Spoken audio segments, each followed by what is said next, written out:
Você está ouvindo o podcast da Genial Investimentos.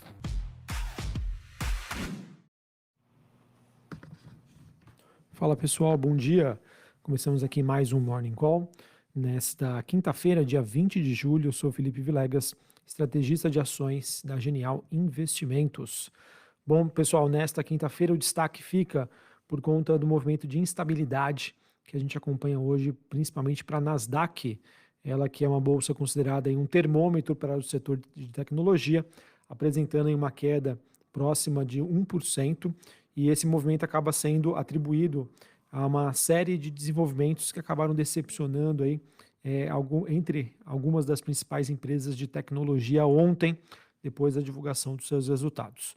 A começar pela Tesla, por exemplo, que relatou uma queda na lucratividade trimestral, um sinal aí de que a gigante dos carros elétricos poderia estar enfrentando alguns desafios no momento.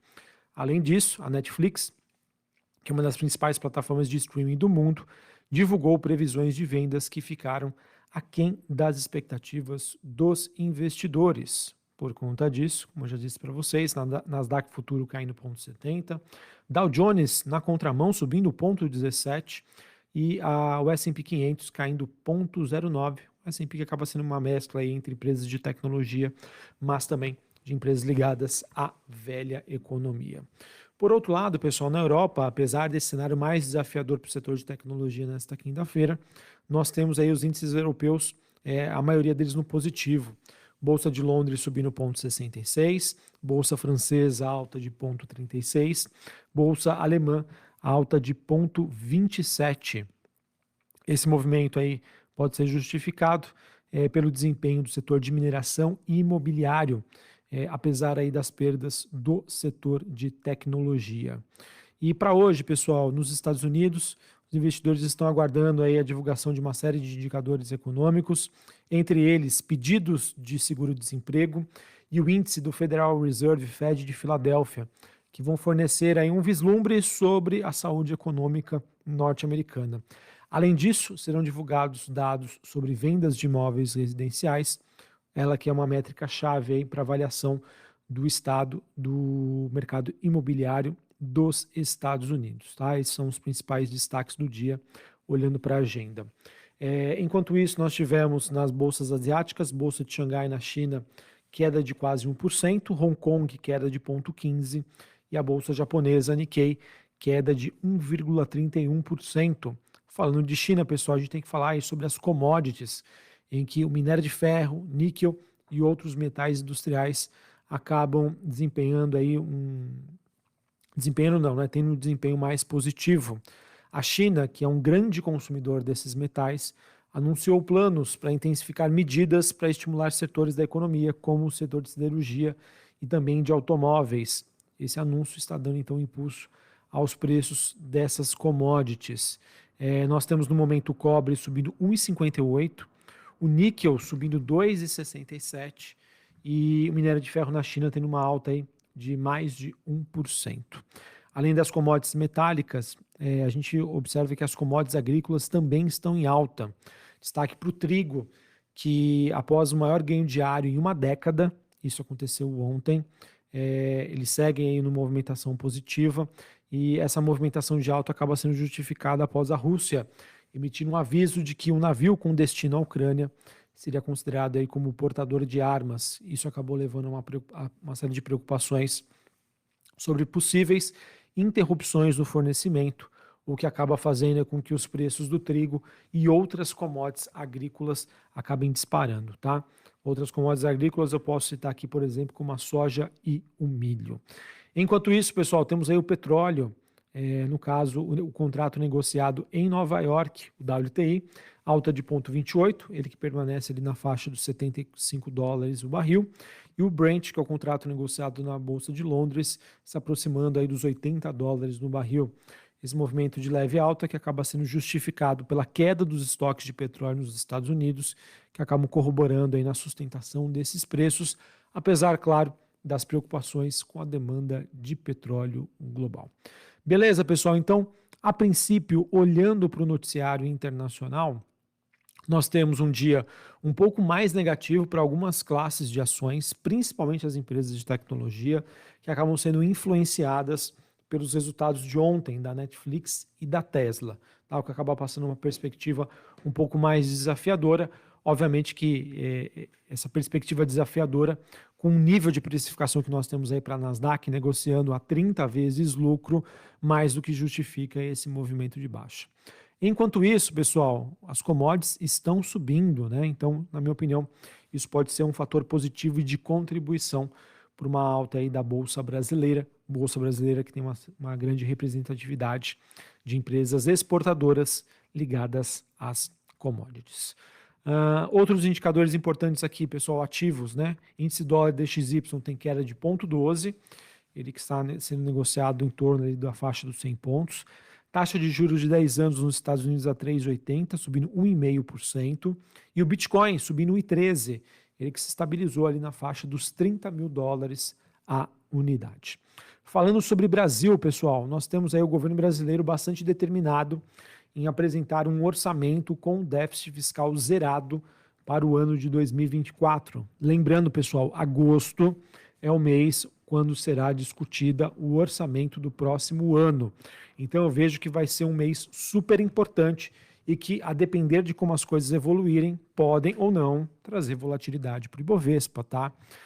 A Bolsa, pessoal, está nesse patamar justificada, dentre outros fatores, pelo andamento aí das reformas, por uma atuação mais de centro-direita do Congresso, dando umas cortadas aí em possíveis aí futuros gastos do governo, mas se esse cenário se deteriorar, eu vejo que isso poderia ter uma contribuição negativa, tá bom? Então, quando a gente vê aí o governo sinalizando essa determinação, a gente entende, né, que é uma meta bastante ambiciosa, vai exigir um esforço concentrado para aumentar receitas e controlar os gastos, algo que não é tão trivial quanto se parece, mas enfim, acho que é importante a gente acompanhar como vai ser o desenrolar disso.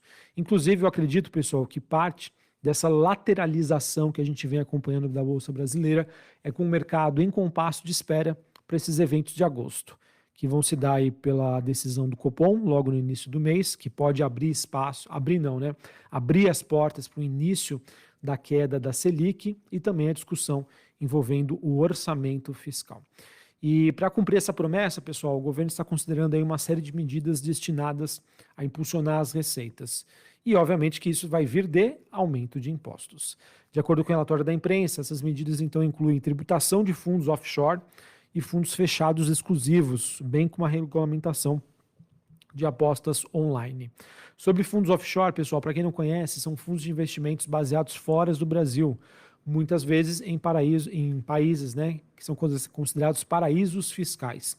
E a tributação desses fundos poderia representar aí uma fonte significativa de receitas para o governo, da mesma forma com que a tributação de fundos fechados exclusivos, que são veículos de investimentos privados, poderiam também ajudar aí nesse aumento.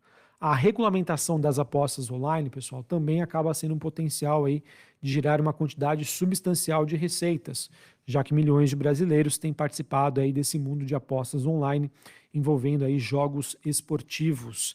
E a regulamentação, então, poderia permitir ao governo brasileiro ganhasse aí, entre aspas, uma fatia rápida aí desse crescimento desse mercado.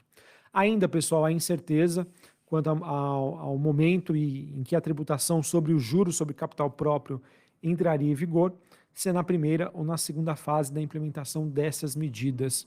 Isso foi comentado aí pelo jornal Valor Econômico. Importante dizer que para a segunda fase, o governo já planeja focar na tributação de dividendos e na potencial redução do imposto de renda pessoa jurídica.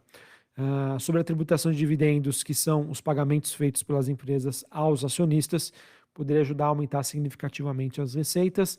Além disso, a redução do imposto de renda PJ poderia incentivar mais investimentos e atividades empresariais, o que, por sua vez, poderia ajudar a impulsionar no crescimento econômico. No entanto, pessoal, todas essas medidas ainda estão no estágio de planejamento, vão ter que passar aí pelo processo legislativo antes de se tornarem lei, e no sentido aí, a aprovação do Congresso será fundamental aí para a implementação dessas medidas. Beleza, pessoal? Então, acho que, olhando para o cenário Brasil, dado o nível de precificação que nós temos hoje e que isso já está embutindo aí muita coisa.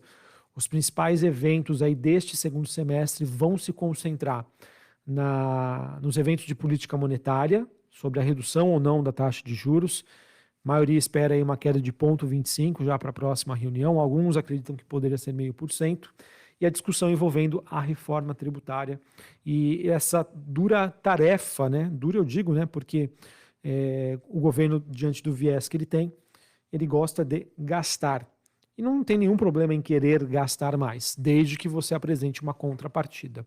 O problema é que essa contrapartida, infelizmente, vai vir de aumento de impostos, que vai encarecer aí os custos para alguns brasileiros. Beleza? Bom, para a gente encerrar aqui, pessoal, falando sobre o noticiário corporativo, a Aliança Sonae Sierra, empresa de administração de shoppings, ela que divulgou aí um novo guidance projetando uma relação dívida líquida EBITDA entre 2,1 e 2,4 vezes para 2023.